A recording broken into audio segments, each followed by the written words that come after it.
Olá! Bem-vindo ao canal Curiosidades Extremas.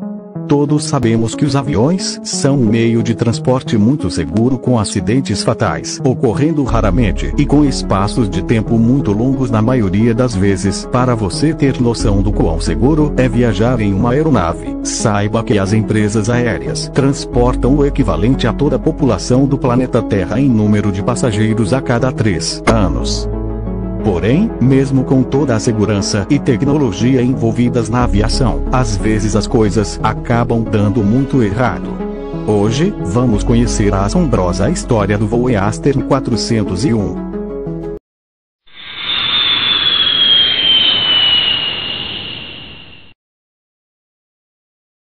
O voo 401 pertencia à empresa aérea Aster Airlines. A tripulação era composta por membros experientes e o voo estava nas mãos do piloto Bob Loft, de 55 anos, e do engenheiro de voo Don Repo, com 51 anos. O primeiro oficial Bert Stockstill completava a tripulação. Eles estavam voando de Nova York para Miami, com 163 passageiros a bordo em um avião Lockheed TriStar L-1011, com tudo o que havia de mais moderno para aquela época de 1972. O voo estava transcorrendo normalmente, eram 11h29 e o TriStar manobrava sobre a escuridão do pântano abaixo.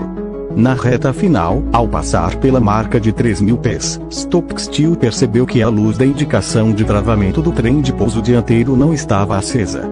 Angelo Donadio era engenheiro na Aster, responsável pelos TriStar na frota e fã do moderno jato da Lockheed, que conhecia como poucos. Voava naquela noite como observador na cabine, ocupando o assento extra conhecido como Jump Seat. Quando surgiu o problema, Donadio prontificou-se a ajudar a tripulação. O comandante Loft acreditava tratar-se apenas de uma lâmpada queimada, ao invés de um real problema no mecanismo do trem de pouso.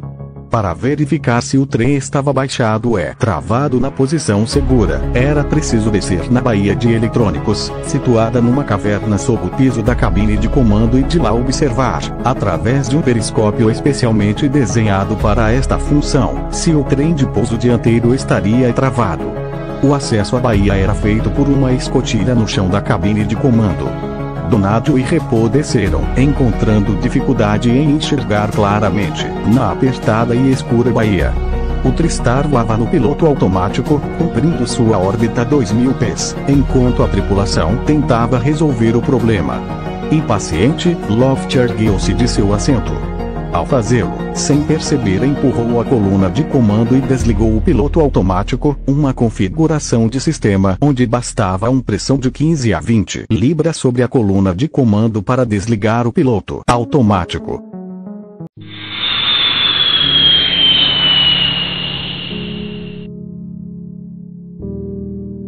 Loft e sua tripulação não perceberam que o avião havia iniciado uma suave descida por conta própria, abandonando os 2.000 pés em que estava programado para voar.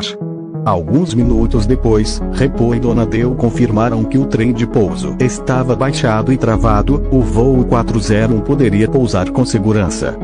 Loft chamou a torre de controle e informou que estava pronto para reiniciar a aproximação. Já em seu assento, Stockstill examinou o painel à sua frente. Espantado, descobriu que o L-1011 voava mais rápido que o previsto, 190 nós. Olhou para o altímetro, este marcava menos de 100 pés de altitude. Sua voz saiu no tom elevado, denunciando sua surpresa. "Nós fizemos alguma coisa com a altitude." "O quê?" perguntou surpreso o comandante Loft. "Ainda estamos a 2.000 pés, certo?" Loft olhou para seu altímetro. Olhou também para fora. Notou um estranho brilho nos visores frontais. As luzes de aproximação do TriStar começavam a ser refletidas nas águas escuras dos Everglades.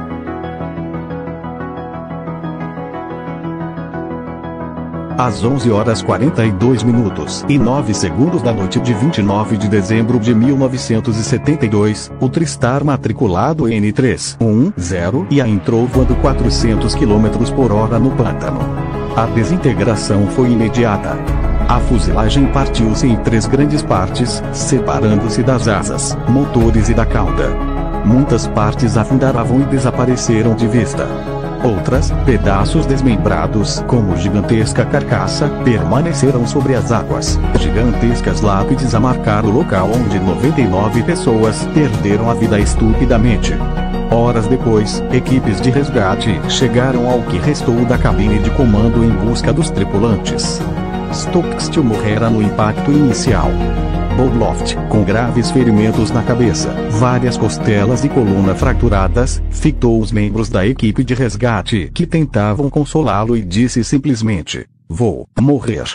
Em mais um par de minutos, Bob Loft perdeu sua última batalha. O resgate agora concentrava-se em Repo e Donadale, que ainda estavam dentro da baía de aviônicos na hora do impacto. Finalmente libertados dos destroços pelos paramédicos, foram levados ao hospital. O engenheiro Don Repo resistiu por apenas mais algumas horas. Donadale sobreviveu, apesar de seus ferimentos graves. 94 passageiros e 5 membros da tripulação morreram no acidente, e outros 2 morreram de ferimentos durante os dias seguintes. A série de acontecimentos que conduziram à queda do voo 401 foi iniciada por 2 lâmpadas queimadas indicando para a tripulação que o trem de pouso estava avariado. O trem de pouso foi encontrado após o acidente abaixado e na posição travada, o que seria o correto. Os investigadores descobriram que Bob Loft tinha detectado um tumor em seu cérebro, não obstante o fato de que o tumor tinha presença em áreas controladas e que sua visão ainda estava intacta. Os ruídos produzidos pela tripulação na cabine interferiram na escuta do alarme de baixa altitude e, engenheiro de voo, não estava em seu lugar durante o toque do alarme, então não poderia indicar que havia um problema com a altitude. O pântano absorveu grande parte da energia da colisão, diminuindo o impacto do avião. A lama do pântano bloqueou muitos ferimentos sofridos por sobreviventes, impedindo-os de que uma hemorragia os levasse à morte. Por outro lado, os micro-organismos que vivem no pântano, em contato com as feridas poderia levar a uma infecção com sério risco de morte, pelo potencial de a infecção evoluir para uma gangrena gasosa. 8 passageiros foram infectados e os médicos utilizaram de câmaras hiperbáricas para tratar essas pessoas com sucesso. A investigação do acidente concluiu então que o trem de pouso estava funcionando corretamente, apenas 2 lâmpadas de cerca de 20 centavos estavam queimadas e distraíram a tripulação a ponto de mergulharem no pântano sem perceber até que fosse tarde demais.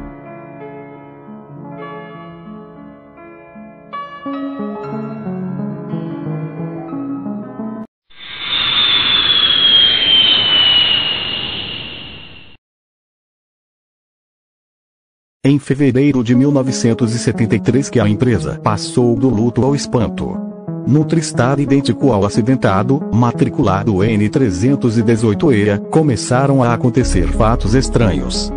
De uma hora para outra, tripulantes trabalhando na galeia de porão reclamavam que a temperatura estaria fria demais. Essa galeia era uma característica única do TriStar, de maneira a permitir uma maior ocupação de assentos na cabine principal. O acesso de tripulantes e refeições era feito por um pequeno elevador. Uma comissária, Virginia P., trabalhava esquentando as refeições quando notou uma névoa ou halo começando a se formar na galeia. Parou o que fazia e olhou com curiosidade para o estranho fenômeno. Era como uma pequena nuvem que crescia no exíguo espaço. Para seu espanto, começou a se formar dentro dessa nuvem uma imagem. Paralisada de medo, Virginia viu um rosto lentamente surgir. A face do engenheiro de voo Don Repo. Virginia, em desespero, subiu para a cabine principal. Atordoada, nada disse aos colegas, exceto que não passava bem. Com medo de ser afastada por insanidade, guardou em segredo a aparição.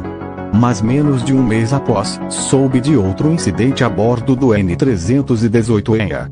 Certo dia, durante os procedimentos de embarque no aeroporto de Newark, a comissária-chefe de um voo com destino a Miami percebeu a presença de um comandante da Eastern sentado na primeira classe. Conferindo sua lista, não encontrou o registro de nenhum tripulante voando como passageiro extra. Aproximou-se e indagou o comandante.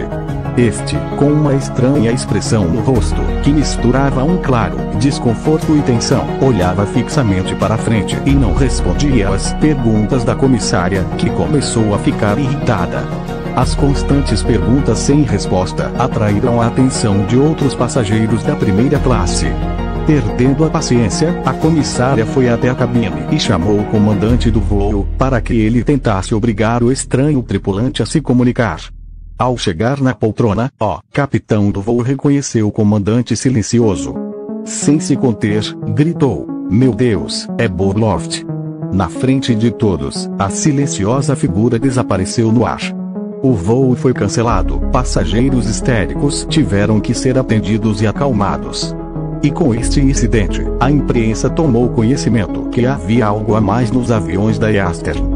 O livro de bordo do N-318E, onde as tripulações reportam anomalias, discrepâncias e panes, começou a ficar cheio de anotações como estas: JFK, durante reabastecimento, VP da Eastern primeiro a embarcar, cumprimenta comandante no avião, percebe ser Burloft, VP sai do voo. Voo Nova York-Miami, comandante Loft visto por 3 tripulantes que tentam falar com ele. Loft não responde e desaparece na frente dos 3, avião inteiramente revistado, voo cancelado. Os livros de bordo de mais 2 aeronaves, o N-317 e a N-308E, passam a colecionar anotações como estas: funcionários da Marriott, reabastecendo a galeia de primeira classe, saem correndo do avião e recusam-se a voltar. Homem com roupa de segundo oficial teria aparecido na galeia e desapareceu em pleno ar logo em seguida. Comissária abre o compartimento de bagagens e dá com o rosto de Burloft dentro do compartimento, olhando fixamente em seus olhos. Comissária desmaia, voo atrasado. O piloto faz a volta olímpica na aeronave, chega pré-voo, retorna ao seu assento na cabine, encontra engenheiro de voo sentado em sua poltrona. Engenheiro diz: "Já fiz o pré-check, não se preocupe." Engenheiro era Donald Repo, desapareceu subitamente na sua frente.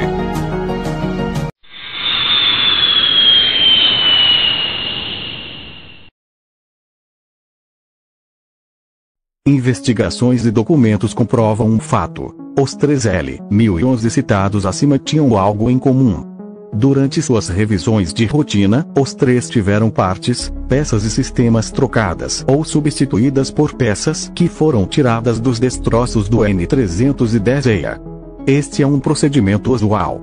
Como muitas partes do N-310E foram resgatadas e levadas para um hangar em Miami para os trabalhos de investigação. Após a conclusão dos trabalhos, a Eastern recondicionou muitas peças, economizando um bom dinheiro. Todas foram lavadas, recondicionadas, testadas e aprovadas pelos técnicos da empresa. O primeiro avião a entrar no hangar para um check mais completo foi o N-318E, que portanto recebeu a maioria destas peças tiradas do sinistrado N-310E. Não esqueça de se inscrever no canal para mais vídeos interessantes. Até logo! Outras aeronaves que também receberam peças foram justamente aquelas em que foram registradas o maior número de aparições: o N-308E e o N-317E. A direção da Eastern percebeu o fato e mandou a diretoria de manutenção retirar todas as peças vindas do N-310E. Foi só assim que Repo e Loft deixaram de aparecer nos TriStar da empresa.